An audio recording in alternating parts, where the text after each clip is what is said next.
Assalamualaikum warahmatullahi wabarakatuh.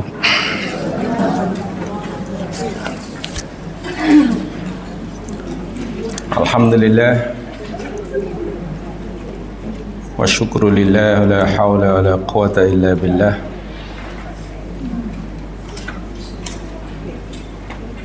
Asyhadu an la ilaha illallah wahdahu la syarikalah wa asyhadu anna Muhammadan abduhu wa rasuluh.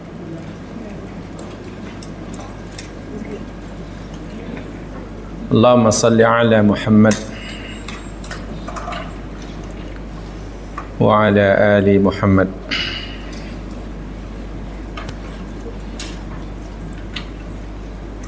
kama sallaita ala Ibrahim wa ala ali Ibrahim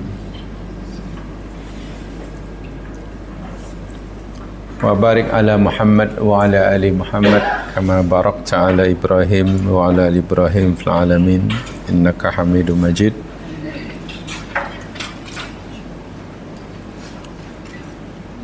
Raditu billahi wa rabba bil islami dina wa bi Muhammadin nabiyya wa rasulah.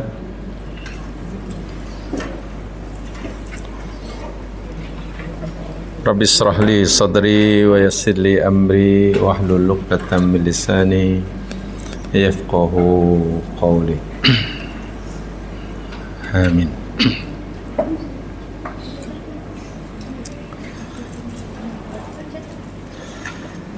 Mari sama-sama kita ikhlaskan niat kita untuk mengkaji firman-firman Allah Subhanahu wa taala.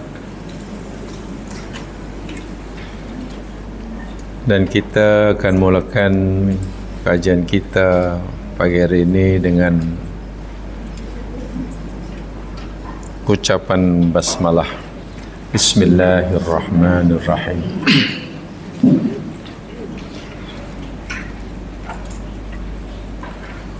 InsyaAllah kita masih bicarakan surah Al-Furqan ayat yang ke-68, sambungan daripada apa yang kita pelajari minggu lepas.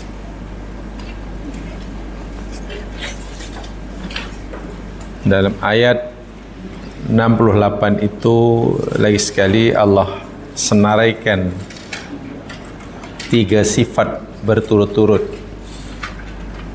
bagi ibadur rahman, yakni sifat yang ke 6, 7 dan 8. Tidak syirik, tidak pembunuh dan tidak berzina. Apa yang kita pelajari minggu lepas dan insyaAllah kita akan sambung hari ini, yakni berkaitan dengan pertanyaan kenapa dosa-dosa besar yang Allah sebutkan dalam ayat ini hanya ada 3, sedangkan senarai dosa besar bukan 3, berpuluh. Kenapa hanya 3 saja yang disebut? Apakah ini bermakna ibadur rahman ini boleh jadi melakukan dosa-dosa selain 3 ini? Dan 3 dosa besar yang disebutkan itu pun syirik. Kenapa syirik? Kenapa membunuh dan berzina? Nah, bagi menjawab pertanyaan ini, salah seorang sarjana Islam yang diakui keilmuannya dalam bidangnya, yakni Imam Ibn Taymiyah dalam tafsirnya Al-Kabir, memberitahu kita tentang rahsianya kenapa hanya disebut 3 dosa besar. Rupa-rupanya di dalam diri setiap manusia Allah anugerahkan al-quwa at-thalathah, 3 kekuatan, tak lebih.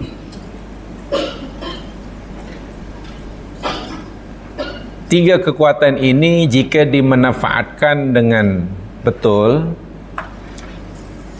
seseorang akan mampu melakukan amalan yang sangat besar, sangat tinggi nilainya di sisi Allah. Tapi sebaliknya, jika tiga kekuatan ini disalahgunakan, seorang manusia akan tergamak melakukan jenayah yang terbesar juga menurut Allah. Tiga jenis kekuatan itu ialah yang pertama, sebenarnya kita pelajari minggu lepas, al-quwah al-aqliyah, kekuatan akal, kecerdasan akal, kemampuan berfikir rasional. Bila kekuatan ini dimanfaatkan, tempoh hari kita telah contohkan, seseorang boleh mengenali Tuhan yang sebenarnya. Bukan sekadar mengimani adanya Allah, adanya Tuhan, bahkan dapat meyakini keesaannya. Karena akal yang sehat, akal yang waras, berfikir rasional, tidak dapat menerima jika dikatakan Allah itu lebih daripada satu. Akal waras tak boleh menerima. Bahkan Quran memberitahu kita, "Lau kana fihima alihatun illallah la fasadata." Jika sekiranya di bumi dan di langit ini ada Tuhan, dua Tuhan atau tiga, mana lebih daripada seorang, la fasadata, niscaya bumi, langit dan isinya pasti akan binasa. Pasti. Sehingga perbezaan antara orang yang mengesakan Allah karena kecerdasan akalnya, di samping dibimbing oleh wahyu tentunya, tapi wahyu ini, hidayah ini hanya diberikan oleh Allah kepada mereka yang punya akal waras. Orang yang akalnya tertutup, ya gimana dapat hidayah? Tiap hari saya katakan, perbezaan antara, contoh ya, orang yang meyakini bahwa alam ini ada yang mencipta, dengan orang yang meyakini bahwa alam ini ada dengan sendirinya, itu kan berpunca daripada al-aqlu, al-quwah al-aqliyah. Orang mukmin umpamanya meyakini bahwa alam ini ada yang mencipta. Sementara orang kafir, sebagian mereka meyakini bahwa alam ini ada dengan sendirinya. Pertanyaannya, jika orang menggunakan akal warasnya, akal sehatnya, berfikir rasional dia, bolehkah menerima benda yang wujud begitu dahsyat ada dengan sendirinya? Boleh mengadakan dirinya? Tak mungkin kan? Yang mereka kata al-alam khalaqahu adamun, kan pelik. Alam dan isinya ini dicipta oleh ketiadaan. Ada faham? Ada faham? Alam dan isinya, bumi dan isinya dicipta oleh ketiadaan. Jadi benda yang tiada boleh menciptakan sesuatu menjadi ada. Boleh difahami itu? Pening kan? Ya memang tidak rasional.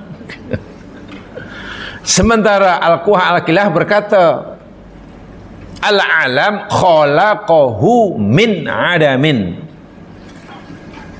bahwa alam semesta ini dicipta olehnya daripada tiada. Yang itu boleh masuk akal? Benda yang mewujud ini dicipta olehnya, iaitu mana ada yang mencipta lah, daripada ketiadaan. Sebab asalnya tiada menjadi ada. Siapa yang mengadakan sesuatu daripada tiada? Ya, dia yang mengadakan. Pasti ada yang mengadakan. Bagi kita namanya Allah. Bagi orang lain tak tahu apa nama dia. Tapi orang yang tidak menggunakan akal sehatnya, dia kata, oh tidak, alam ini dicipta oleh ketiadaan. Atau ada dari apa namanya? Ada dengan sendiri. Itu mereka kata semuanya kebetulan. Tanya pada mereka, pasal apalah pokok yang itu, yang rambutan itu macam itu buahnya, rasanya macam itu, tebu sebelahnya macam tu, rasanya begitu. Ya, nature. Itu memang nature. Kenapa fikir sangat? Macam mana burung yang kecil, tak pernah belajar, tak pernah pergi sekolah,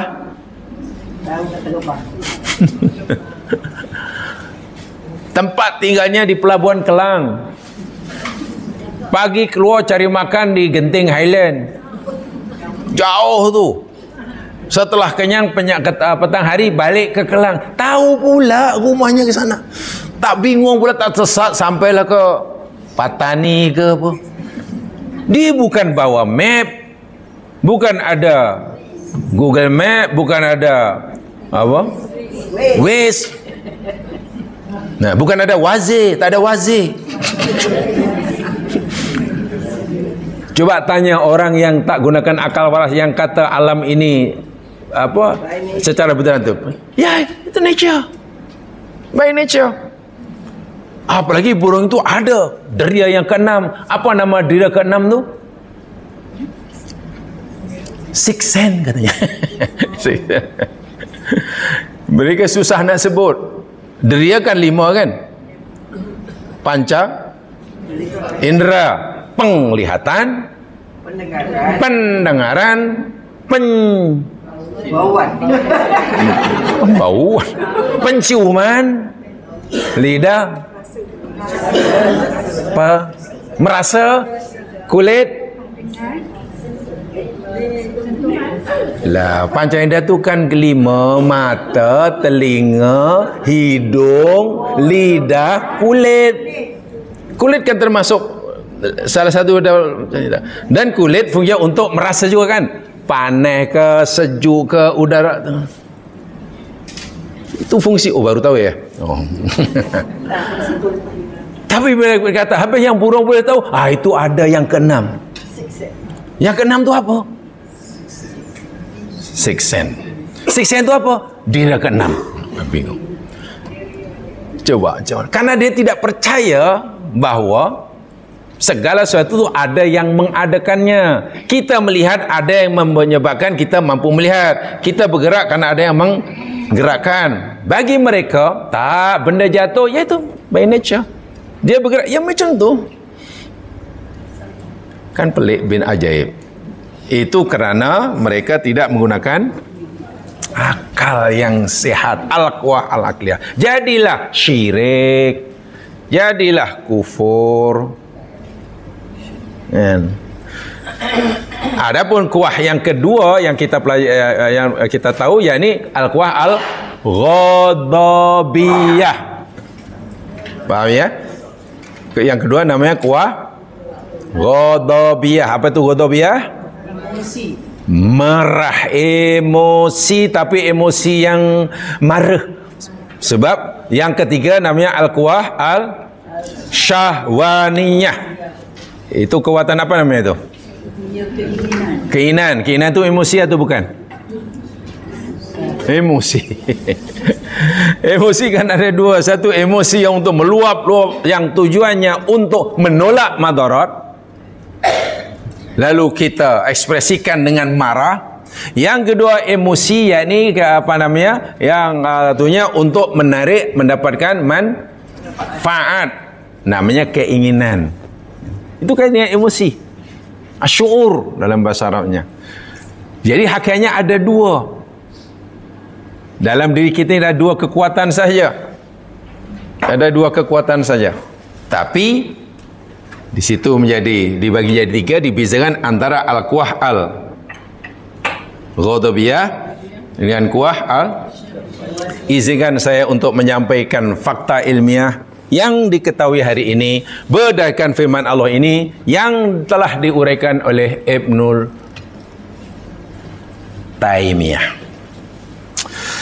Ya mas sekalian, kita tahu ya bahawa dalam otak kita ini ada satu kumpulan atau satu kelompok struktur saraf ya yang berperanan dalam pemrosesan proses bahasa Melayu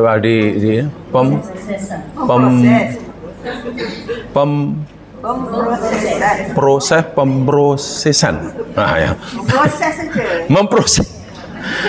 Ada satu kumpulan struktur dalam otak kini yang peranannya yakni untuk memproses. Nah, gitu ajalah. Emosi, memproses memori, memproses tingkah laku, tindakan. Apa nama sistem itu? Sistem dalam otak kita yang peranannya yakni untuk memproses memori, tingkah laku, tindakan, emosi. Apa namanya itu istilahnya? Dalam dunia ilmu saraf apa namanya itu? Limbic system. Betul? Oh, tak pernah dengar. Tak, dulu masa diajar, saya ingat masih ajar biologi dahulu. Cikgu kata namanya limbic system. Sistem limbik dalam bahasa Melayu. Dibalik sajalah.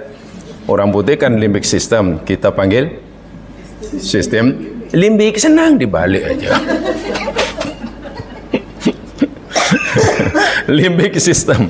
Dan dalam limbic system dijabarkan ada dua yang sangat-sangat berpengaruh dalam tindakan kita.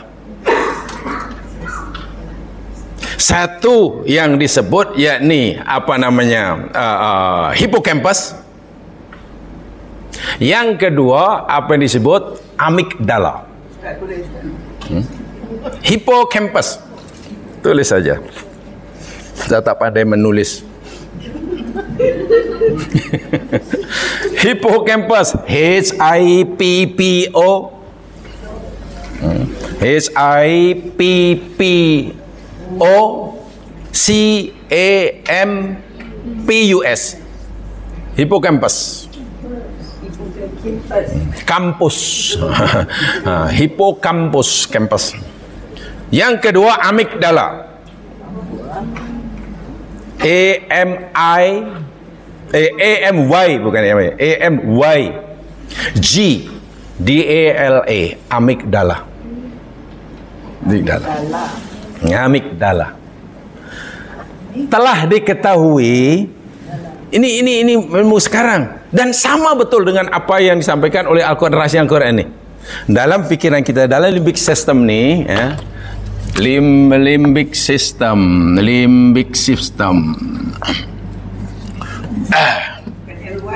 sistem dalam limbic system kita ada yang paling besar peranan biasanya yakni satu struktur yang maksudnya kumpulan struktur yang peranan dia, fungsi dia memproses memori, memproses emosi, memproses tingkah laku, memproses tindakan, nak buat ke tak nak buat. Bila kita tengok umpamanya orang menyakiti kita, kita biasanya macam mana kalau ada orang mengganggu kita? Sikap yang kita ambil macam mana? Seronok ataupun seronok atau tak so? Kalau ada orang menyakiti kita, hati kita happy atau marah? Hati-hati. Kan? Marah kan? Tak suka kan? Tak suka. Nah inilah ini peran daripada limbic system dah ni. Kita disuruh ambil sikap marah. Tetapi ada dua. Nak marah itu sama ada saya marah sekarang. Nak marah pun kena fikir, adakah nak marah sekarang atau tunggu masanya? Apa untung ruginya? Bila Nah itu akal waras akan berfikir. Orang yang tidak punya akal waras, bila marah pasti, ya masa itu jugalah. Tapi orang yang berfikir waras pasti fikir, iya, saya ada marah, tapi apa untungnya bila saya marah sekarang? Apa agaknya di mana saya marah kepada siapa? Nah, itu.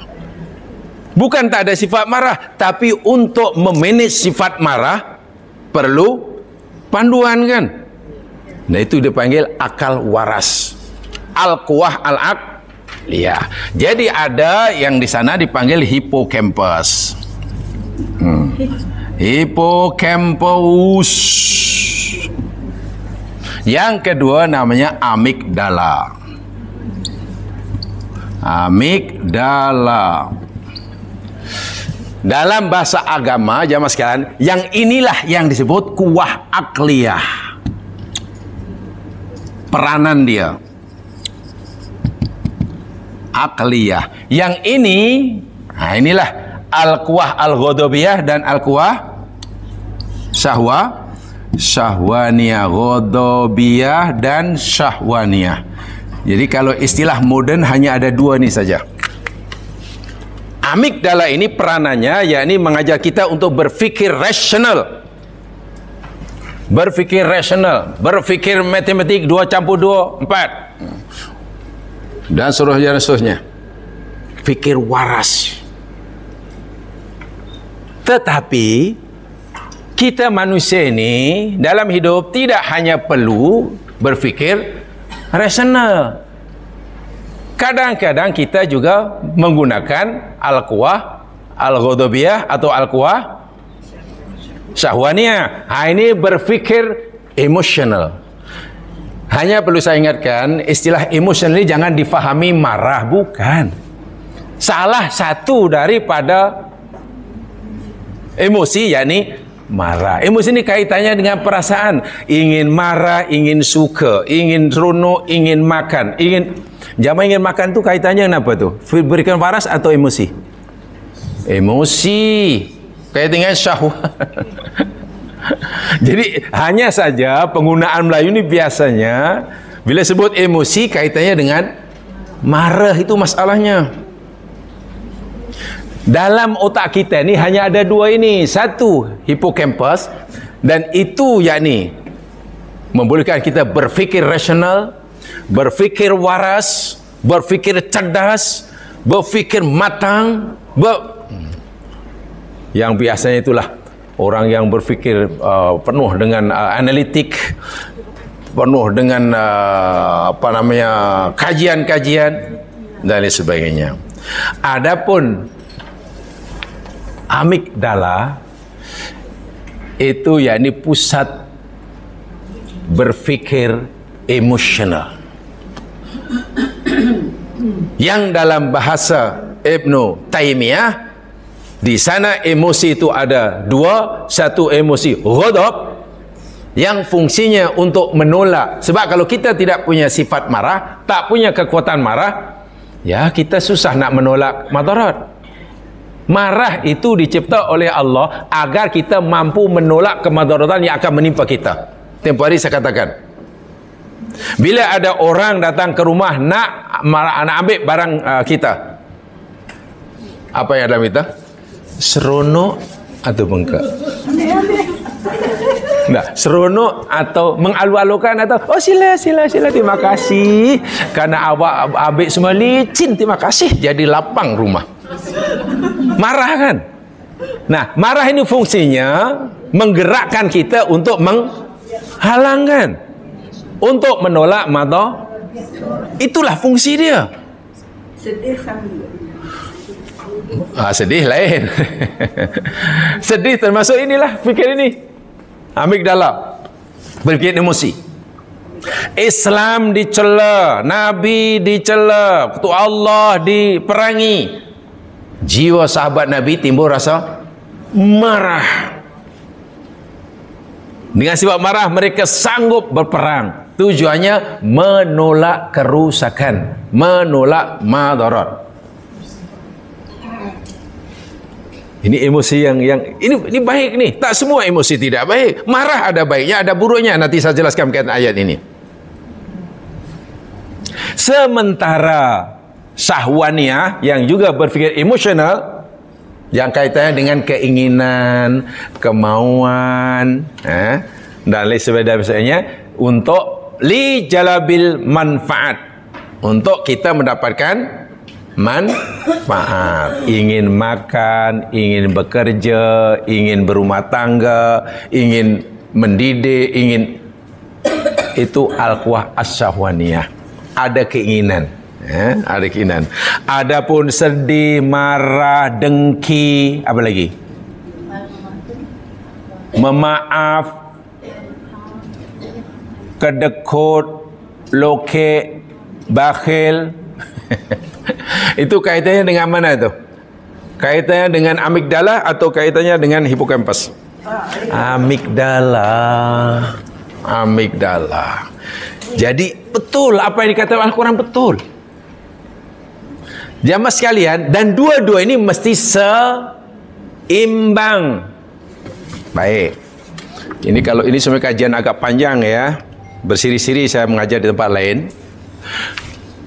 Keseimbangan atau gabungan kerjasama antara berfikir, apa namanya ini tadi, Al-Quran berfikir rasional, logik, ya, dengan berfikir, dengan peranan amigdala, yakni berfikir emosional, gabung jadi satu, digabung jadi satu.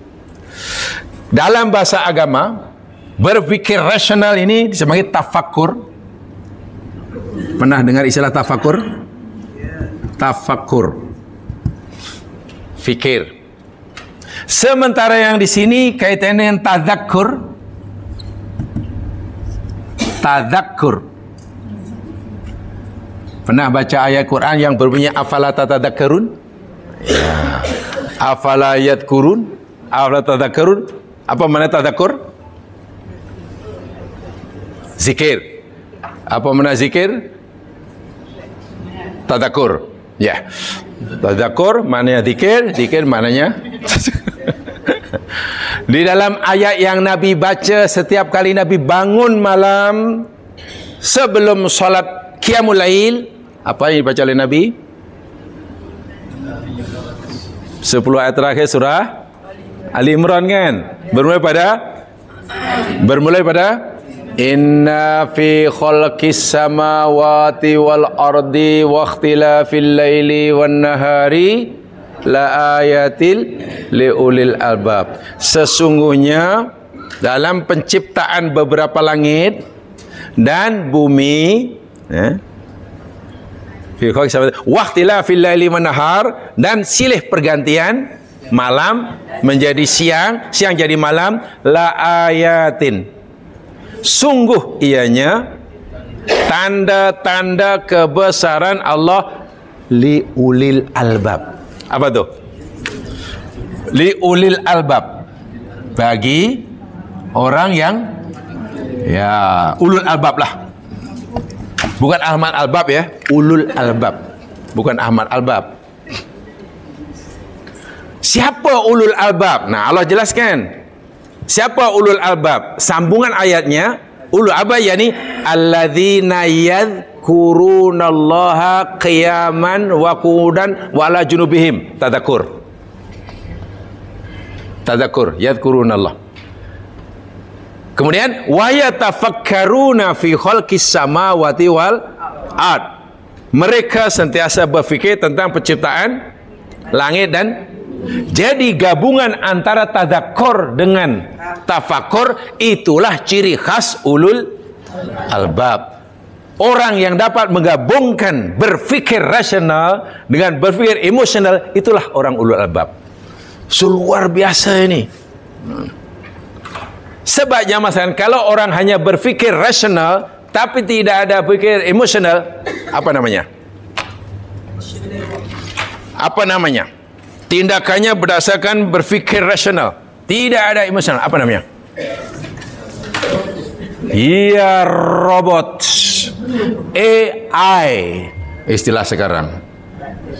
Jadi AI, artificial intelligence, bijak. Kan memang di program sangat bijak, boleh masak hingga ya Allah nak bubuh garam pun cukup-cukup. Pandai. Tetapi tak ada perasaan. Tidak ada karena tidak punya berfikir emosi. Sekarang apa jadi jika manusia hanya amigdalanya yang lebih dominan, hipokampusnya mandul, berfikir rasional mandul, sementara berfikir emosional sangat dominan 100%. Apa namanya? Itu hayawan mah. Itu hewan tuh emosinya tinggi, tak pernah berfikir, kejap-kejap ni macam mana ni, anak aku ni dah besar, nanti kahwin dengan siapa, mana ada lembu fikir macam tu. tak tanya lembu, tak percaya. Ini macam mana, tiba anak aku kahwin ni macam mana, ini rumah di mana kan. Yang maknya sendiri pun tak kisah suaminya lari. Sebab itulah definisi manusia. Manusia ini ditakrifkan al-insan. Manusia, apa ya manusia ni? Definisi manusia apa ya? Manusia ialah al-insanu huwa human being. Ya katanya. Human being is insan. Hayawanun, al-insanu huwa hayawanun. Apa dia? Manusia itu adalah hewan, kehidupan natik. Natik yang berfikir. Natik itu berfikir. Itu definisi yang diberikan, yang dipegangi oleh seluruh sarjana Islam. Manusia adalah binatang atau hewan yang sekarang kalau berfikir itu sudah dibuang, mana manusia adalah betul sejibi. Sekarang dibuang hayawannya. Al-insanu huwa natik.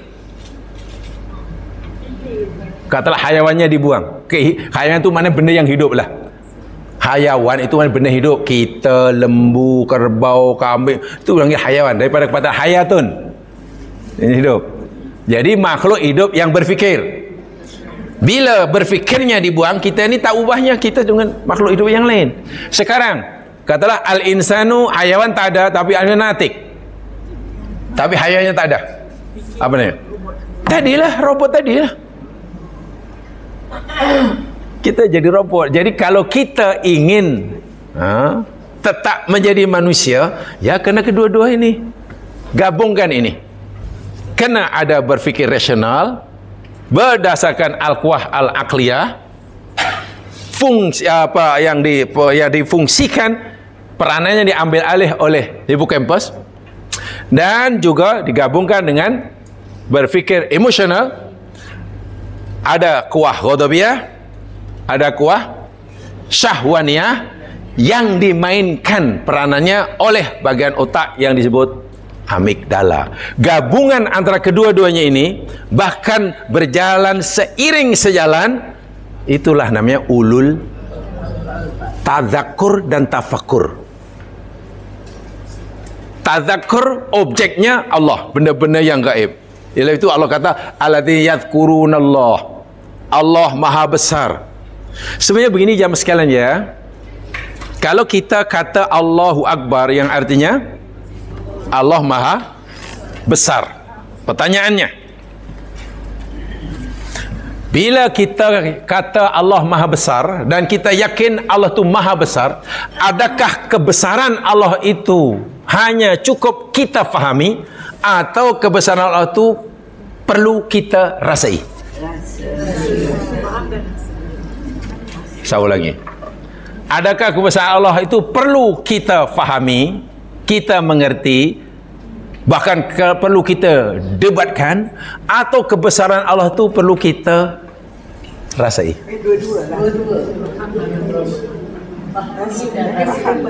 Ya. Ya, daripada prosesnya tentulah untuk kita dapat merasakan kebesaran Allah, kita kena fahami dulu kan. Kena fahami. Tapi maksud saya, mana yang lebih lebih utama? Kita hanya dapat memahami kebesaran Allah tapi tidak dapat merasainya.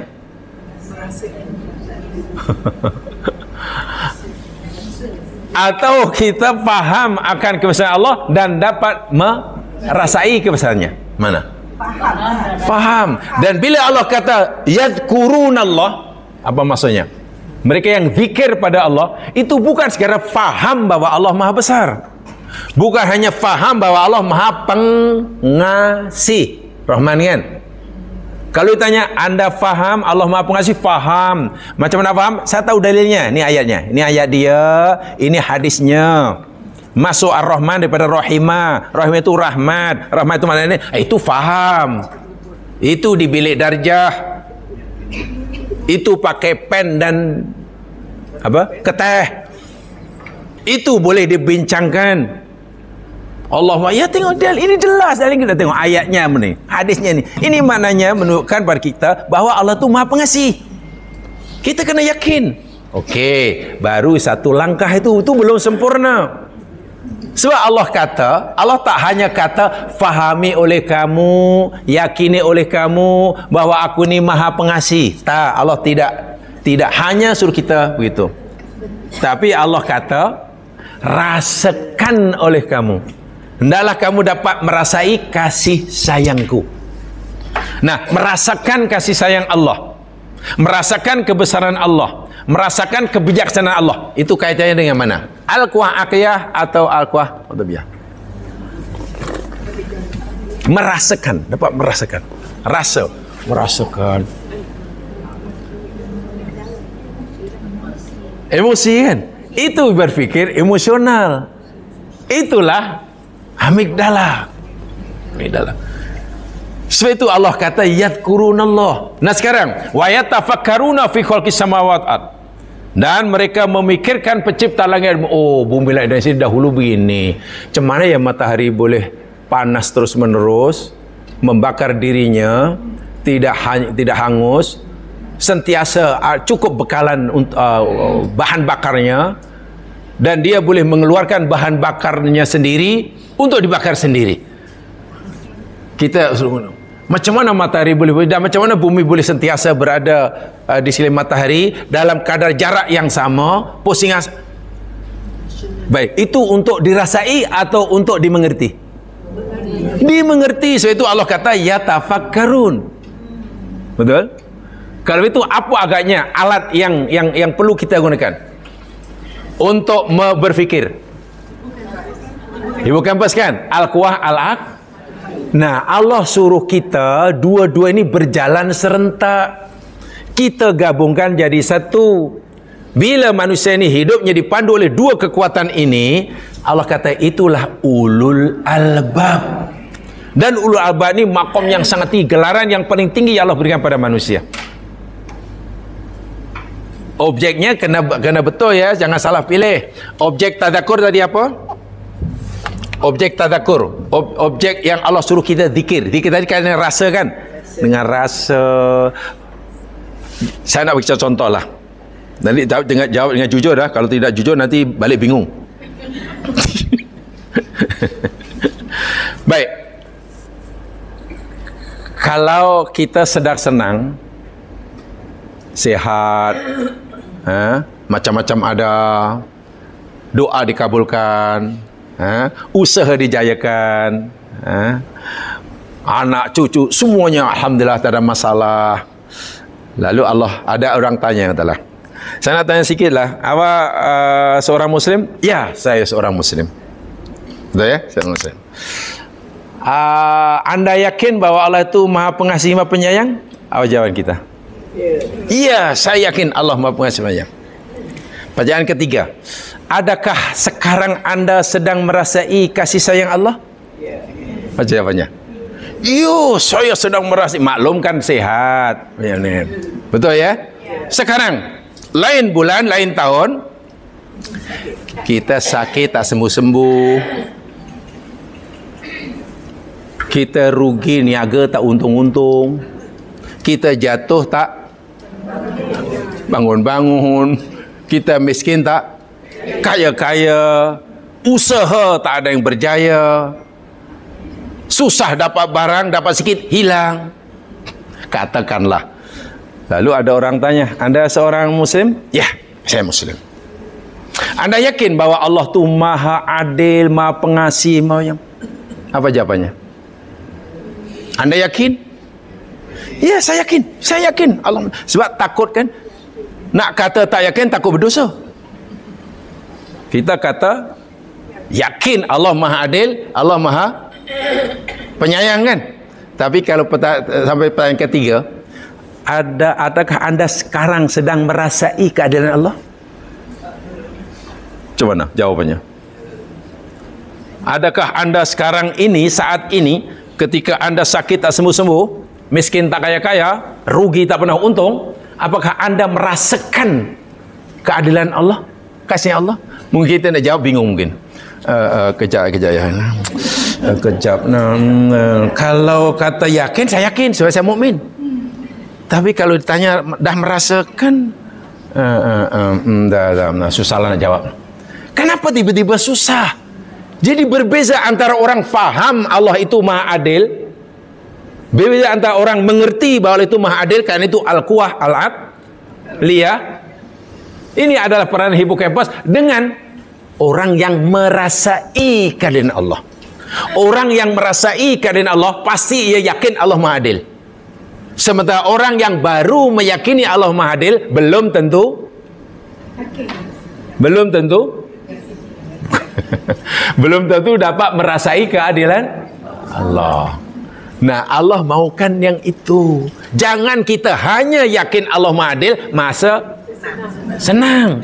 Bila susah, tak tahulah, pun tak tahu nak jawab lah. Saya tu zikir itu sangat tinggi.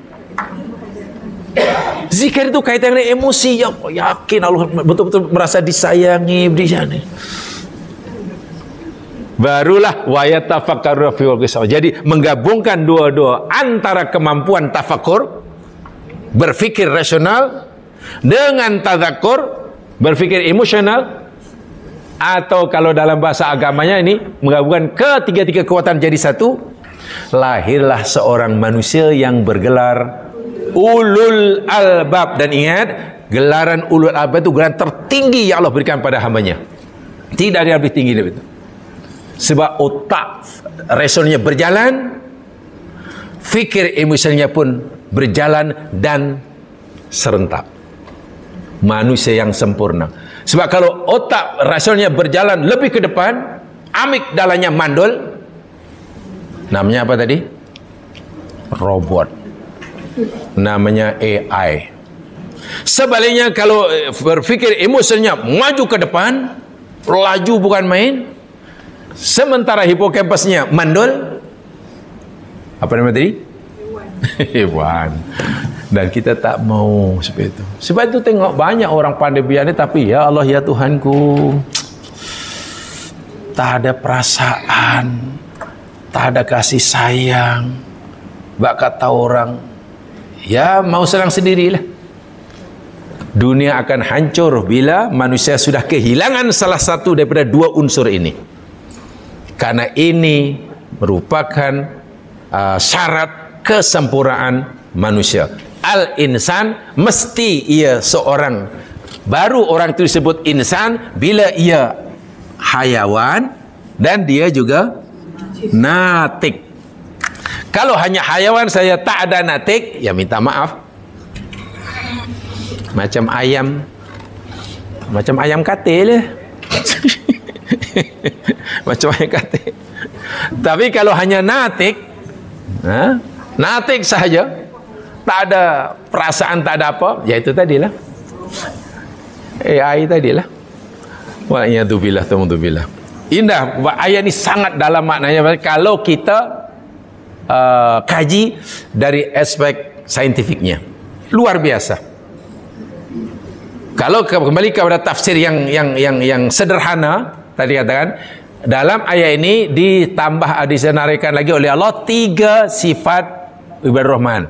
Mereka tak syirik, mereka tak membunuh, mereka tak zina. Selesai. Yang tas itu selesai sudah. Itu saya berikan yang lain dari aspek yang lainnya. Boleh faham ya? Jadi kalau orang sudah tidak ada al-quwwah al-aqliyah ya mas sekalian, maknanya sudah tidak ada natik, ya jadi hayawan lah. Karena rupa-rupanya minta maaf ya mas sekalian ya. Jadi emosi, marah, dengki, dendam, benci, itu kata orang merupakan apa ya, sifat semula jadi manusia yang paling tua. Sifat dalam diri manusia yang paling tua itu ya ini tadilah tamak, haloba, benci, marah. Kan itu sifat hayawan kan. Sifat hayawan itu itulah ya masalah. Langsung tak kenal apa ya, belas kasihan. Tidak belas kasihan. Dan di dalam kehidupan sehari-hari kedua-dua ini ya mas sekalian sentiasa berlawan lah. Mana yang ini macam ni. Jadi kena diamal. Tidak mudah, memang tidak mudah. Tapi ini panduan Al-Quran. Panduan Al-Quran. Baik, sekarang masuk yang kedua. Tempoh hari kita pelajari Al-Quwah Al-Aqliyah yang pertama. Yang kedua Al-Quwah Ghadabiyah. Al-Quwah Ghadabiyah ini digerakkan oleh bagian otak, fungsi otak yang berada di amigdala. Quwah Ghadabiyah. Okey. Al-Quwah Al-Ghadabiyah. Ghadabiyah. Biyah. Emosi. Tapi lagi sekali ya, bila sebut emosi, yang Ghadabiyah ini memang yang nampak agaknya baik ke tak baik Quwah Ghadabiyah? Elok ke tak elok? Bergantung penggunaannya lah. Tak, sifat marah ni elok ke tak elok? Marah, ada kemampuan marah. Elok ke tak elok? Bergantung lah. Bila kita marah, coba kalau orang tidak ada marah, hilang langsung sifat marah. Macam mana agaknya? Malah tak elok. Jadi marah itu sendiri hakikatnya jemaah sekalian belum punya hukum. Kalau kita kaji lebih mendalam, sifat marah itu apa hukum marah? Belum ada. Sebab kepada siapa, bila, apa punca, baru nanti ada kajian hukum. Kalaulah katalah agama dihina, kan? Perintah Allah ditinggalkan, larangan Allah dilanggar, lalu kita tengok depan mata, tak boleh marah, marah itu dosa, marah itu setan. Setan apa ke benda? Jadi sifat marah ini jamaah saya boleh jadi positif, bergantunglah bila kita menggunakannya, dan boleh jadi ia menjadi negatif. Tempoh hari saya nyatakan sifat marah yang positif, kerana Quwah Ghadabiyah lah ramai pejuang-pejuang Islam sanggup mengorbankan jiwa raganya berperang di jalan Allah. Bagi mereka cedera ke, luka ke, hilang tangan ke, mati sekalipun tak ada masalah. Coba apa yang mendorong sahabat-sahabat Nabi, tentera Islam tu meninggalkan kampung halaman, keluarga, dan berlaga memerangi orang kafir? Apa yang mendorong dia, yang menggerakkan hatinya? Sifat marah. Pasti yang kekuatan yang mula yang menggerakkannya marah, sehingga bangkit, dah tak fikir lagi lah. Marah kerana agamanya nah ini marah yang positif, dan memang tujuannya untuk itu, sehingga orang bila mati syahid, masuk surga. Jadi dia masuk surga karena marah. Ada betul kan? Orang-orang syahid, orang mati syahid itu kan yang menggerakkan hati, rela berjuang itu kan karena marah kan. Dan bila mati syahid, di akhirat masuk Jadi masuk surga kerana marah. Karena sifat marah telah dimanfaatkan sesuai dengan tujuan Allah memberikannya.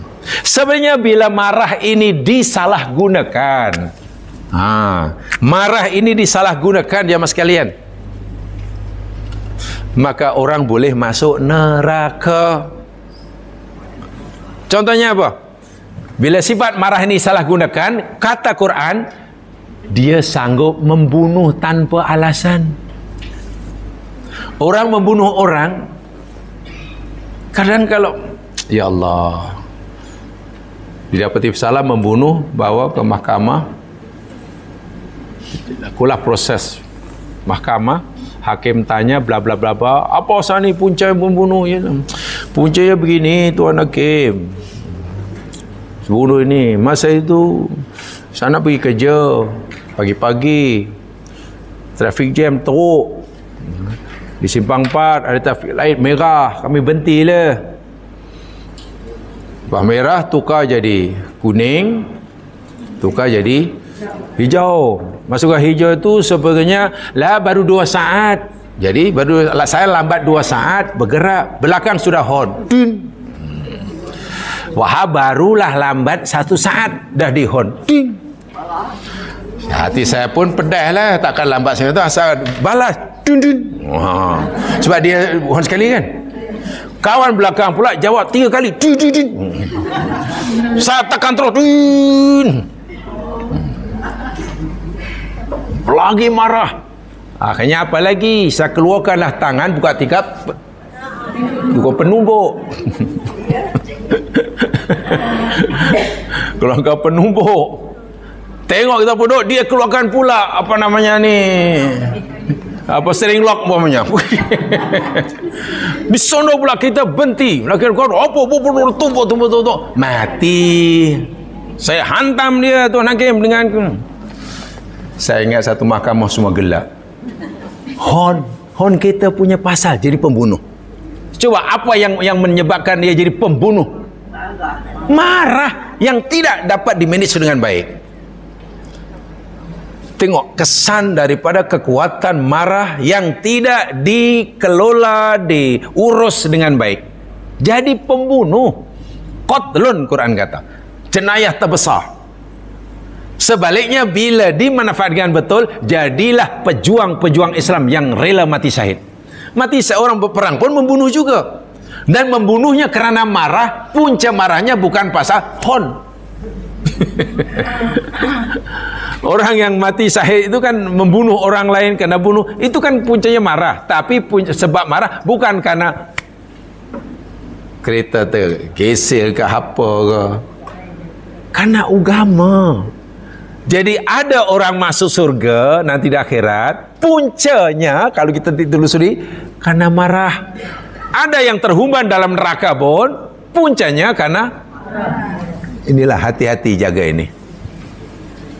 Seperti yang pertama juga, Al-Quran Al-Aqliyah, berfikiran cerdas, hebat. Itu kalau dimanfaatkan betul-betul sesuai dengan tujuan Allah memberikan kita anugerah Al-Quran Al-Aqliyah, kita dapat mengenali Allah Subhanahu wa taala, keesaannya, kebijaksanaannya. Tapi bagi orang yang tidak memanfaatkan dengan baiknya, bahasa yang saya gunakan memandulkan kuah akliyah, yaitu tadi jadi etis lah, jadi orang yang apa, memahami bahwa tadi alam ni ada dengan sendirinya, bukan karena diadakan. Bila nanti tak ada, ya selesailah, tak ada lagi apa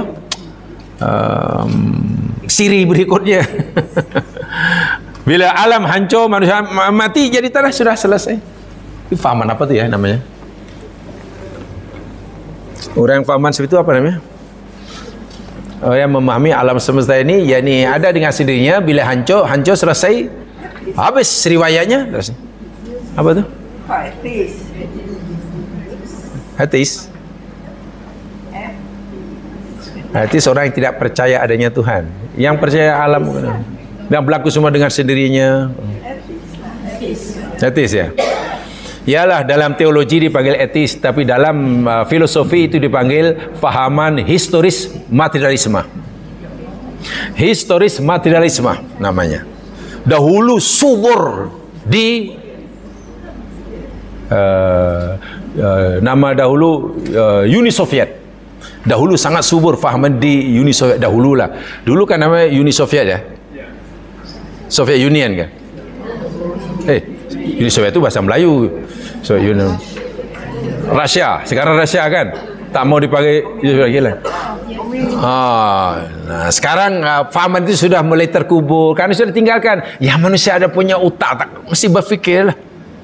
Lama-lama ya meskipun orang berfahaman syirik, apalagi tidak percaya adanya Allah, apalagi fahaman yang percaya bahwa alam ini ada dengan sendirinya, lama-lama orang meninggalkannya, akan meninggalkan karena tak masuk dek akal. Ya kan di Rusia makin kurang sekarang, makin walaupun masih ada lah, masih ada. Wa'iyadzubillah. Nih, kuah ghadabiyah.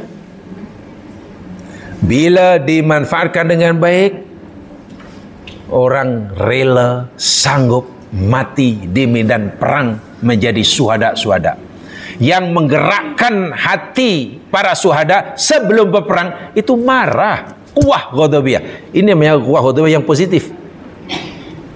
Jangankan membela agama yang silam, Nabi bersabda, sesiapa saja yang terbunuh an malihi kerana mempertahankan hartanya, fahuwa syahid. Ada seorang sahabat jumpa Nabi, hadisnya agak panjang tapi maksudnya, ya Rasulullah, apa pendapatmu jika ada orang datang padaku lalu ingin merebut hartaku? Nabi kata, la tuti, jangan kamu berikanlah. Ada perempuan datang, ada orang ragu datang nak minta itu, jangan bagi. Oh begitu. Ya Rasul, apa pendapatmu ya Rasul? Jika aku tak bagi, dia pula mengancam aku, hendak bunuh aku. Nabi kata, lawan. Betul. Qatilhu. Kalau dia nak bunuh kamu, lawan. Oh iya. Ya Rasul, afara'aita, apa pendapat ya Rasul jika dia berjaya membunuh aku karena dia bawa pistol? Wah, bawa pistol yang dia berjaya bunuh aku pun ya. Masa itu ya Rasul, aku hanya bawa plastik. Lastik. Senjataku hanya lastik. Dia bawa pistol. Aku mati karena tak nak serahkan harta. Apa jawab Nabi? Anta syahid. Engkau mati syahid. Masya Allah, mati kerana mempertahankan harta, mati syahid. Ya Rasul, apa kata jika aku pula yang berjaya membunuh dia? Aku bunuh dia kerana aku berjaya merampas pistolnya. Saat aku rampas pistolnya, lah rupanya pistol tipu. Jadi aku gunakan untuk ketuk dia. Mau ketuk dia, aku gelitik dia. Dia rupanya penggeli. Jadi mati kerana geli. Kalaulah kamu yang berjaya membunuh dia, huwa finnar. Tengok, dia yang dalam neraka. Maknanya engkau tidak lagi dipertanggungjawabkan tentang perbuatan kamu membunuh orang itu. Dia masuk neraka. Kamu tidak ada terkena apa-apa hukum. Tapi jika ia berjaya membunuh kamu, kamu pula syahid. Tengok, itu baru mempertahankan harta. Itu dalam Islam ni, mempertahankan harta, mempertahankan harga diri, mempertahankan keselamatan keluarga, termasuk mempertahankan agama, itu disebut syahid. Hanya saja tingkat syahadahnya berbezalah. Kalau mati mempertahankan agama, itu syahid dunia akhirat. Artinya di dunia diuruskan jenazahnya sebagaimana layaknya orang mati syahid. Tidak dimandikan, tidak dibelikan kain kapan dua itu yang putih itu, ya pakailah baju yang berlumuran darah itu. Tidak disembahyangkan, teruslah tanam padanya. Dunia syahid, akhirat syahid. Ya. Ya harap-harap begitu aja lah. Harap begitu.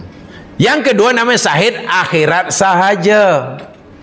Jadi mati karena mempertahankan tadi. Ada pencuri masuk rumah, kita lawan dia, kita lawan, betul lawan, tumbuk, kita tumbuk balik, kejar, kita kejar lagi. Lalu kita sepitkan ke pintu. Oh, tolong. Ya ada pintu kita cepit, menjerit-jerit. Betul lah, kita jatuh pula. Katakanlah kita mati karena kalah bergaduh dengan dia kan. Nabi kata, anta syahid. Kita syahid tapi hanya syahid akhirat. Artinya apa? Di dunia jenazah orang itu diuruskan sebagaimana jenazah yang biasa lah.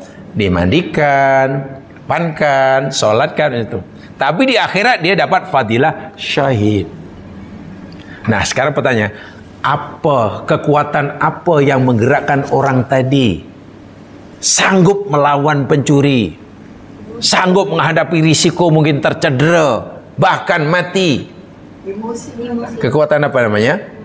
Quwah ghadabiyah. Elok kata elok itu? Macam ni. Elok. Adapun apa yang menggerakkan kawan tadi yang masuk mahkamah karena membunuh kawan tadi? Marah juga kan? Tapi marahnya pasal apa tadi?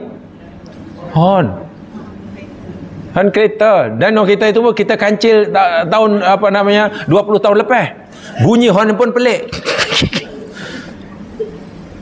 Betul je masalah punca pembunuhan di muka bumi ini sekarang kadang masalahnya pelik. Remeh bin temeh. Yang Nabi pernah memberitahu kita, salah satu tanda akhir zaman bila sudah berlaku banyak al-haraj. Haraj itu pembunuhan. Sehingga la yadri qatil 5 qatal. Wala yadril maktul 5 kutil. Karena banyaknya pembunuhan sehingga yang membunuh pun tak tahu pasal apa dia bunuh, dan yang terbunuh pun tak tahu apa pasal dia. Oh, jadi mana bunuh manusia, berbunuh tu macam macam bunuh nyamuk gambarnya tu. Kalau bunuh nyamuk pun kita tahu alasannya kan. Kenapa awak spray nyamuk? Iyalah dia ganggu lah. Ada alasannya. Suatu saat di muka bumi yang sekarang ini berlaku banyak pembunuhan, yang membunuh pun tak tahu apa sebab. Saya pun tak tahu apa sebab, tapi dia tak tahu lah. Baliknya billah. Dan yang dibunuh pun nanti bila ditanya oleh kenapa bunuh, saya pun tak tahu. Yalah pasal apa aku dibunuh? Aku bukan pencuri, aku bukan. Itu menandakan kiamat sudah hampir. Mana sekarang pun sudah hampir lah. Sekarang sudah hampir, lama-lama makin. Dan puncanya yakni al-ghadabiyah. Faham ya? Jadi ini. Jadi kalau sebut ghadabiyah itu elok tak elok, nanti dulu kena diuraikan. Emosi itu elok atau elok? Tunggu. Sebab ada yang positif. Kalau orang tidak ada emosi ya mas sekalian, tidak ada sifat marah, macam mana kayaknya? Ya itu tadilah. Punya anak dara dibawa orang keluar pagi, balik minggu depan selamba. Dah pun sana, okey lah nak apa. Ini apa ke benda? Sehingga cemburu tak ada, ghirah tak ada, marah tak ada. Tapi jika disalahgunakan pun, wa'iyadzubillah, orang sanggup melakukan jenayah yang paling besar, yakni menghilangkan nyawa seseorang, menafikan hak orang lain untuk hidup, membunuh.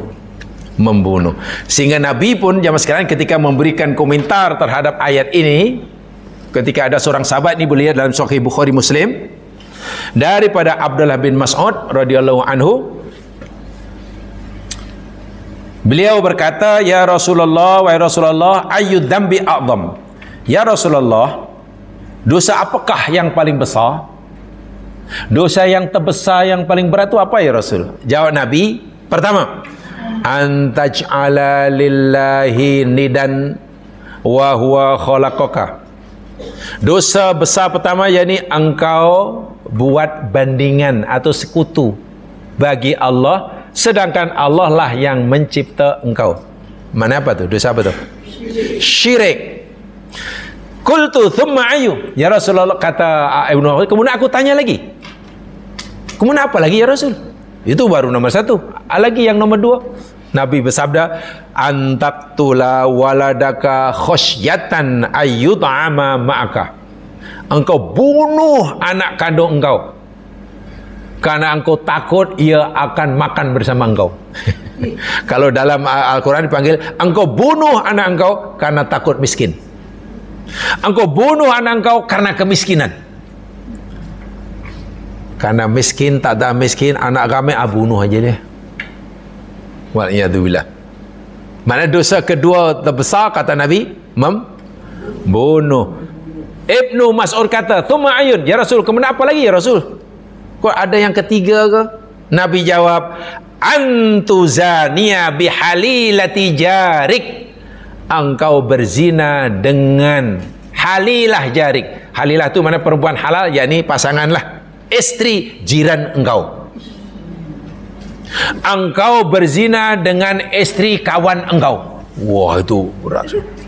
Bukan maknanya berzina dengan perempuan yang belum bersuami itu boleh. Tapi yang ditanyaan al-a'zam, berzina dengan perempuan dosa besar, berzina dengan istri kawan, istri jiran, istri anak, lagi besar lah. Jadi Nabi memberitahu senarai dosa besar pun tiga dan berurutan: syirik, membunuh, dan berzina. Sama dengan ayat ini.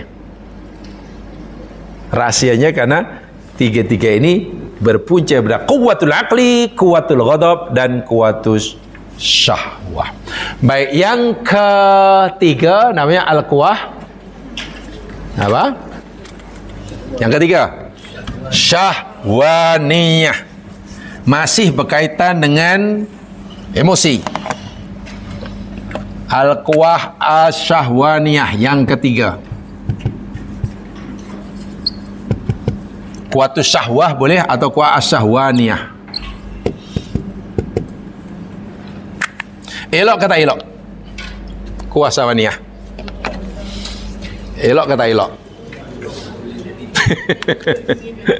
Jadi ini masih bersifat neutral jamaah sekalian. Ibaratnya pisau itulah. Apa hukum pisau? Pisau tajam tu. Apa hukumnya? Hukumnya apa? Hukum. Pertanyaan fiqh, apa hukum punya pisau? Harus. Haram pun tidak, sunnah pun tidak, wajib pun tidak. Pisau baru punya hukum bila sudah digunakan oleh kita. Untuk apa? Ya, kalau pisau tajam katalah untuk kerat leher lembu, alhamdulillah lah. Untuk potong leher kambing, alhamdulillah. Tapi kalau untuk potong bawang,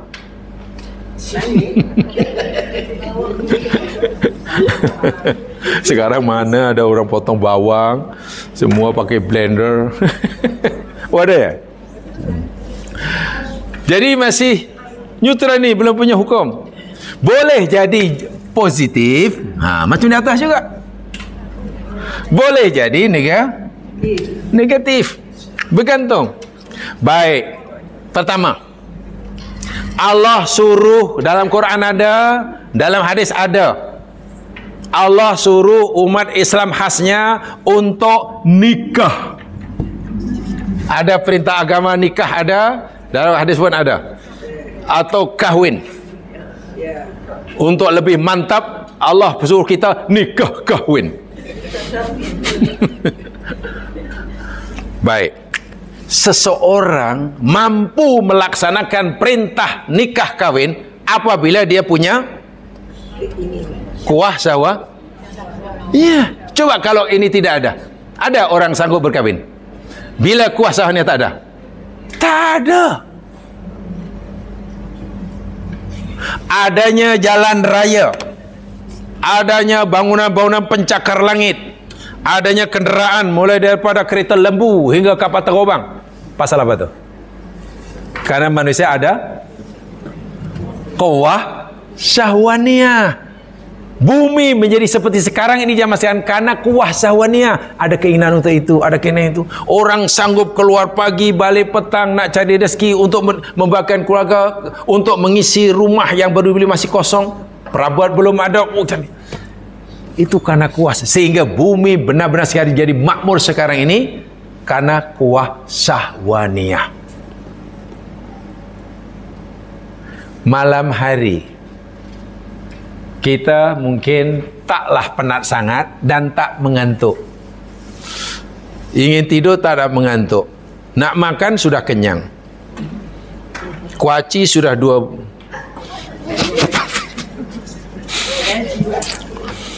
Tengok TV dah tak minat. Tiba-tiba ada keinginan untuk, Masya Allah, tak apa ni bagus ni. Kalau begitu tak apalah, nak sembahyang lah, 2 rakaat ke 4 rakaat ke 8. Ada keinginan untuk solat, ada keinginan untuk baca Quran. Pertanyaan saya, apakah yang mendorong kita untuk membaca Quran, untuk yang mulai tadi, kekuatan apa namanya itu? Syahwaniyah. Elok kata elok. Sekarang bayangkan kalau orang tak punya syahwaniyah, ibadah pun tak mau. Kita lapar, kita ada keinginan untuk makan. Kita sakit, ada keinginan untuk berobat. Ada orang ingin jadi doktor pakar. Apa modal utama untuk jadi doktor pakar? Nih, kalau tidak ada ini zaman sekarang, tak mungkin ada orang menjadi doktor pakar. Mesti ada kuah syahwaniyah. Jadi kuah syahwaniyah ini kalau dimanfaatkan, Masya Allah, akan membolehkan kita dapat pahala yang tidak sedikit. Dengan kawin, dengan membina rumah tangga yang harmoni, yang bahagia, membina jalan raya, memberikan kemudahan beri rumah pada orang yang tak ada rumah, beri pekerjaan pada orang tak ada kerjaan, merawat orang sakit, menyantuni orang yang kesusahan, menolong orang yang dalam kesempitan. Bak kata orang tua lah, bagi tongkat pada orang yang buta, bagi pelita pada orang yang kegelapan, bagi pakaian pada orang yang kesejukan, bagi minuman pada orang yang. Itu kalau tidak didorong oleh al-quwah syahwaniyah, tak jadi.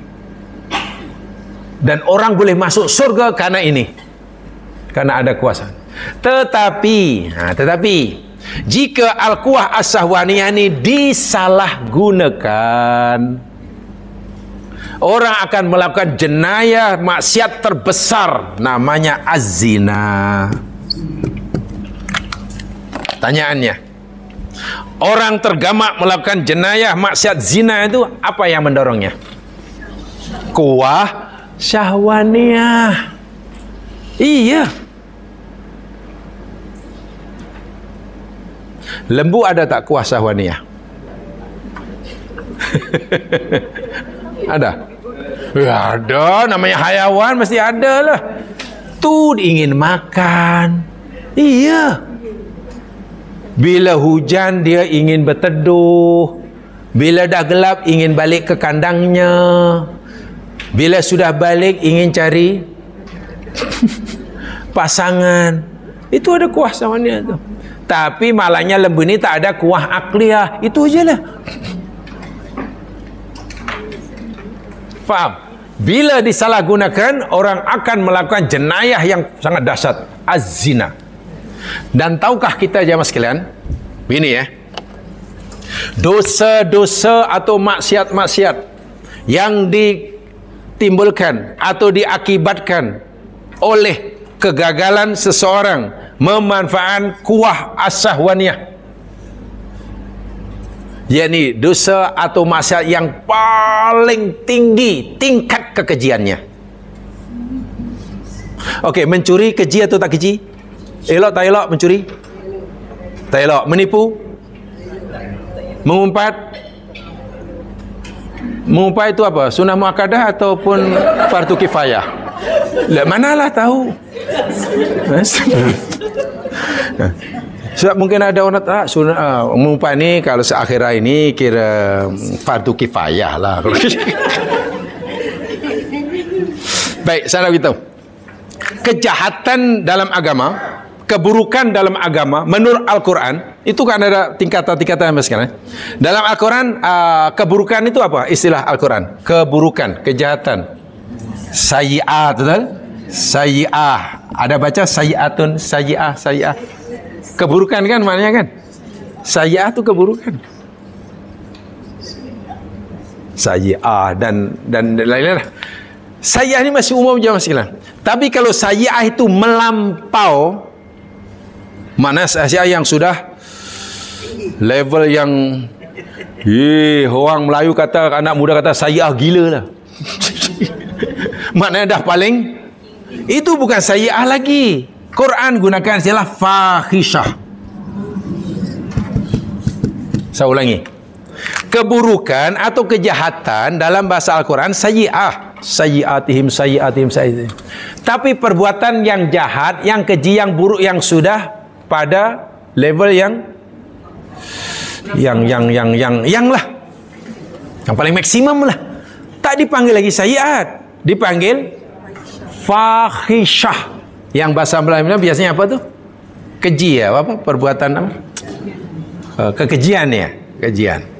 Tahukah kita jemaah sekalian, mana-mana jenayah, maksiat, keburukan yang berpunca daripada kegagalan seseorang memanfaatkan menggunakan al-quwah as-sawaniyah, jenayah atau maksiat itu disebut fahisyah.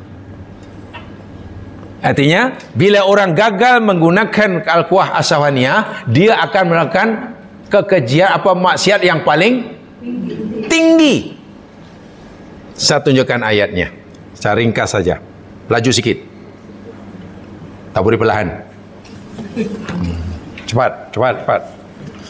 Minggu depan kiamat. Pertama surah Isra ayat 32. Coba apa dia? Ini dahulu pernah saya sampaikan ni, jadi saya apa namanya ringkas. Al-Isra 32. Surah 17. A'udzubillahi minasyaitonirrajim. Wala taqrabuz zina innahu kana fahisyatan wa sa'a sabila. Ada ya? Wala taqrabuz zina, jangan kamu dekati zina. Innahu, sesungguhnya zina itu, kana adalah dia, fahisyatan, perbuatan buruk yang melampau. Fahisyah wa sa'a sabila, dan zina itu seburuk-buruk jalan. Betul ya? Baik, ayat ini Allah kutuk perbuatan zina. Terkutuknya zina dalam ini ada dua alasan. Pertama, karena zina itu fahisyah, bukan hanya sayyi'ah. Yang kedua, karena zina itu sa'asabila. Apa tu? Seburuk-buruk apa namanya tu? Jalan. Seburuk-buruk jalan. Faham ya? Itu zina. Dan punca orang melakukan zina karena gagal menggunakan al-quwah as-sahwaniyah. Sekarang ayat yang kedua. Cepat sikit. An-Nisa surah 4 ayat 22.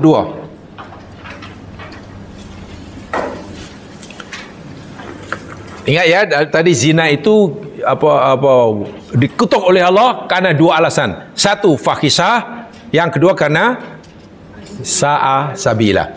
Sekarang surah An-Nisa ayat 22. A'udzubillahi minasyaitonirrajim. Wala tankihu ma nakaha aba'ukum minan nisa illa ma qad salaf. Wala tankihu, dan janganlah kamu, apa terjemahnya? Janganlah kamu berkahwin, jangan kamu kahwini, jangan kamu nikahi ma nakaha aba'ukum minan nisa, perempuan-perempuan yang pernah dikahwini oleh bapa-bapa kamu. Apa maksudnya ni? Jangan kamu kahwin dengan perempuan yang pernah bernikah dengan abah kamu. Mak tiri. Sama ada mak betul ke, mak tiri ke, atau bukan mak betul dan bukan mak tiri. Tak boleh. Macam mana tu? Tak, ayah apa lari ke saudara. Ini 3. Jangan kahwin dengan perempuan yang pernah kahwin dengan ayah kamu. Boleh jadi maksudnya mak dia atau mak tiri dia. Boleh jadi perempuan yang tak pernah jadi mak tiri pun. A, lelaki kahwin dengan B, perempuan. Ini zaman dulu-dululah, tahun 50-an ceritanya. Tahun 50-an kan 40-an. Jadi A itu umurnya baru 17 tahun. Dah boleh kahwin, laki kan. Istrinya B umurnya 14 tahun. Dulu boleh tu, 40-an boleh tu kan. Barulah kahwin 1 bulan dicerai si B ni. B cerai oleh A kan. Dah tak jadi istrinya kan. Lalu 1 bulan kemudian A kahwin dengan C. Kahwin dengan C. Umur C 15 tahun. Waktu tu A 17 tahun kan. Setelah 1 tahun A dan pasangannya C punya anak. Namanya D. Okey. D itu lelaki. Betul? Jadi D anak A dengan C. Betul ya? Lelaki. Lelaki besar 20 tahun kemudian atau 20 tahun kemudian umur D ini sudah 20 tahun.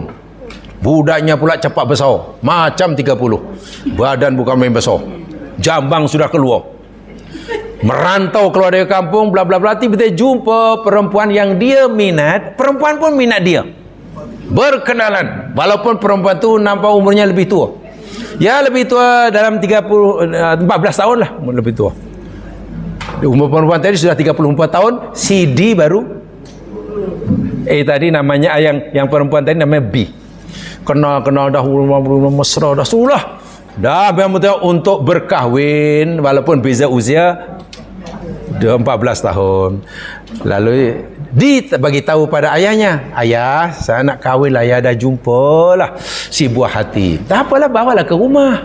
Kenalkan dengan ayah. Di jumpa ayah pula korang. Ini budak mana je? Ini budak itu dan awak siapa? Macam kenal kata ayah dia. Ya kenal lah kan, baru 20 tahun berlalu belum. Awak ini ke? Iya saya. Ini kan. Betul kan? Sekarang pertanyaan saya. C itu apa namanya ni? B itu bagi D siapa itu? Mak betul? Bukan. Mak tiri? Bukan. Macam mana mak tiri? Dia ketika jadi isteri ayahnya, dia belum wujud. Nah itu baru faham kan?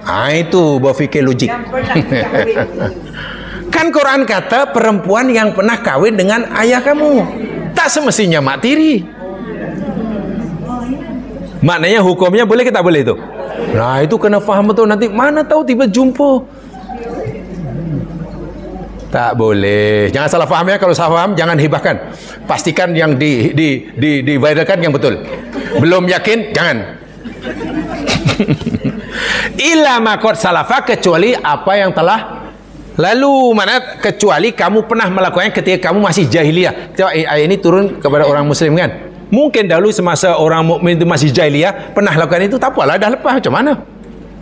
Kenapa? Kawin dengan perempuan yang pernah kawin dengan ayah, Quran kata innahu kana fahisyah. Sesungguhnya perempuan itu adalah fahisyah. Apa nama fahisyah tadi? Keburukan yang melampau, nomor 1. Kedua, wamaktan, kemurkaan, kebencian Allah. 3, wasa'a sabila, dan seburuk-buruk jalan. Pertanyaan saya, mana agaknya yang lebih buruk? Tingkat keburukannya mana lebih tinggi? Zina atau kawin dengan perempuan yang pernah kawin dengan ayah? Yang pernah kawin dengan ayah. Keduanya buruk, tapi mana yang lebih dahsyat keburukannya? Kawin dengan ayah atau zina? Dari mana tahu? Ayat ini Allah sebut 3 alasannya. Zina alasannya 2. 1 fahisyah, kedua sa'a sabila. Yang ini alasannya fahisyah, maktan, sa'a sabila. Maknanya tingkat keburukannya lebih Sekarang, apa puncanya kalau orang melakukannya? Adakah karena kuah akliyah? Karena perasaan cintrong yang sudah mendalam. Karena sudah perasaan cintrong. Kalau biasa namanya cinta, tapi kalau sudah dah melekat, itu namanya cintrong. Kalau cinta itu biasa, sudah melekat namanya cintrong. Sebab kalau cinta itu biasa, kalau cintrong itu zaman sekarang ya, macam mana lah kata orang kalau cintrong itu tai kucing rasa coklat. Bayangkan.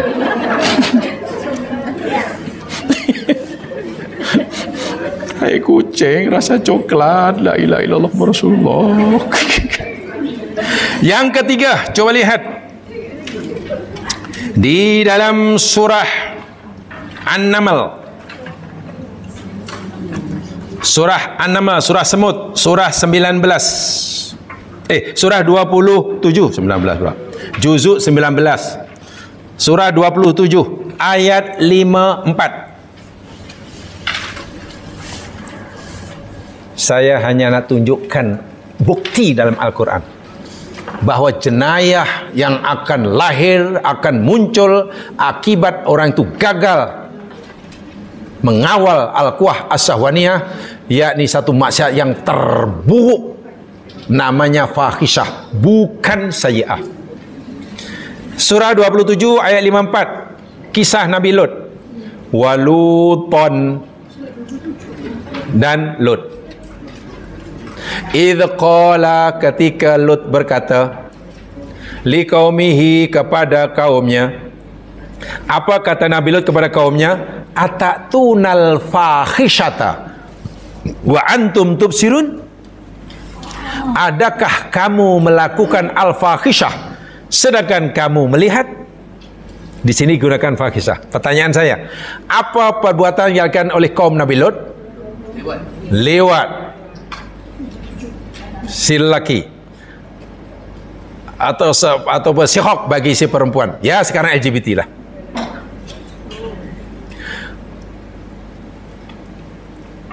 Kegagalan kaum Nabi Lut mengawal kuah sahwaniyah sehingga mereka sanggup melakukan hubungan sejenis.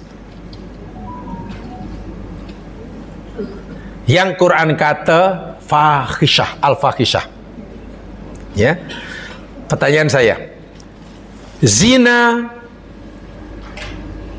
buruk, kawin dengan perempuan yang pernah kawin dengan ayah keburukan, melakukan hubungan sejenis keburukan juga. Daripada tiga keburukan ini, yang puncanya sama, puncanya kegagalan seorang mengawal kuah syahwat.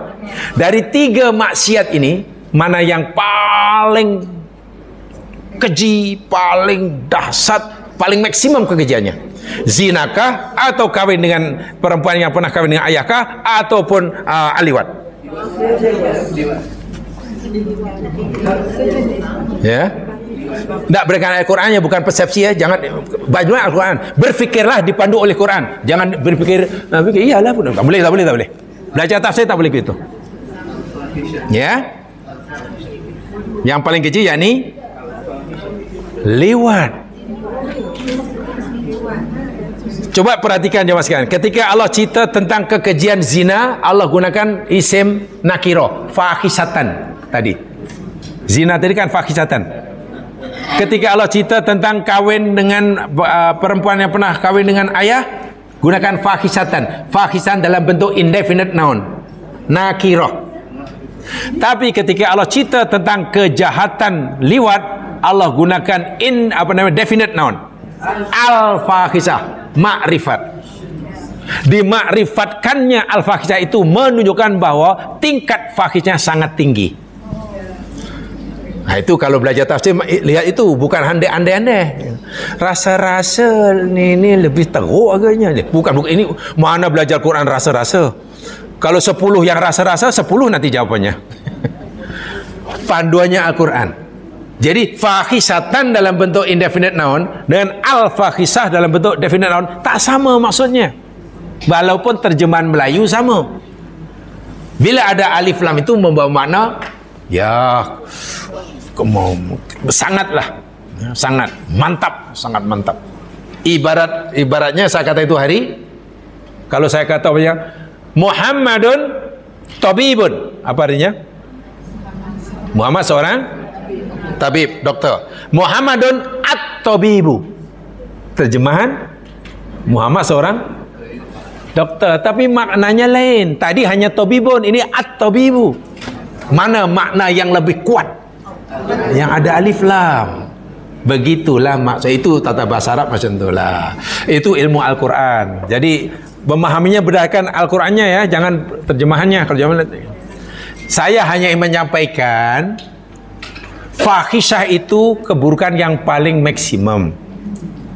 Quran cerita semua keburukan fahisyah dalam Quran ini puncanya kegagalan orang mengawal kuah syahwaniyah. Sebab itu Allah sebut azina tadi. Sedangkan jika orang berjaya mengawal kuah syahwaniyah, diarahkan yang betul, dia mampu menikah rumah tangga, buat jalan raya. Wih, surga ya, jalan ke surga lurus. Bila ini dimaafkan dengan baik. Tapi bila dia salah gunakan, highway dia ke neraka. Jadi ketiga-tiga ini ujian yang berat nih. Kuah akliyah, kuah ghadabiyah, dan kuah syahwaniyah. Ketiga-tiga ini boleh dijadikan sarana bagi seseorang untuk menuju surga, tapi juga boleh menjadi sarana bagi seorang untuk terjun ke neraka. Kalau kita tak faham yang kemana, wah itu memang gagal aja lah hidup ni. Subhanallah. Faham yang boleh difahami jemaah sekalian ya? Ya, yang saya sampaikan ini bukan dari tafsir yang biasa ya. Ini tafsir dari yang kaitan dengan psikologi. Kaitannya dengan ini, khasnya Kang ini. Ini kaitannya, mungkin saya tahu yang jemaah ada background psikologi pasti lebih pandai menjelaskannya. Tanya pada yang punya background psikologi tentang ini, emosi ini, tentang berfikir ini. Maksud saya kaitannya dengan ilmu psikologi. Bukan kaitannya tentang neurologi. Neurologi nanti kaitannya dengan medik. Ini tentang jiwa. Yang penting jiwa. Mudah-mudahan dapat bermanfaat misalnya nyampaikan kurang lebih mau dimaafkan. Subhanakallahumma bihamdika asyhadu an la ilaha illa anta astaghfiruka wa atubu ilaik. Illa alladziina aamanu wa amilus Assalamualaikum warahmatullahi wabarakatuh.